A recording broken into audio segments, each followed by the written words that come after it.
Sir, magre-report lang po ko sa agency nyo. Yung kapatid ko po kasi sa Saudi, sinasaktan ng amo niya, hindi rin po pinapakain. Pwede po kayang pauwiin na lang siya ng Pilipinas? Ano bang last name ng kapatid mo? Reyes po. Reyes. Oh, paano to? 2 years ang kontrata ng kapatid mo. Nakaka 2 months pa lang siya.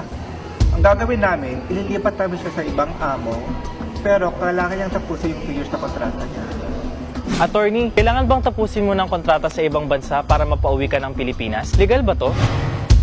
Hindi po yan legal.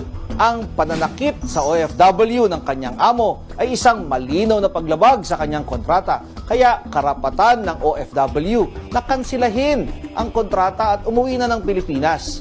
Ayon sa paragraph 5, section 10 ng Republic Act No. 8042, ang biktimang OFW ng pananakit ng kanyang amo ay may karapatan na kansilahin ang kanyang kontrata at singilin ang full reimbursement ng kanyang placement fee at sweldo sa unexpired portion ng kanyang kontrata o 3 buwang sweldo kung alin man ang mas mababa.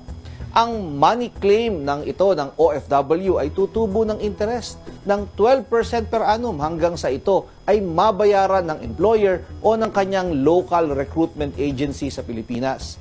Ayon sa Section 10 ng RA 8042 o yung Migrant Workers Act, solidarily liable o parehong pwedeng pagbayarin ang employer na nasa abroad at ang kanyang local recruitment agency para sa anumang money claim at damages sa biktimang OFW. Attorney, nagbayad ako ng placement fee sa recruitment agency papuntang Guam. Kaso nung hindi ko na itinuloy ang application ko, hindi ko na raw pwedeng mabawi ang ibinayad ko. Legal ba to? Hindi po yan legal.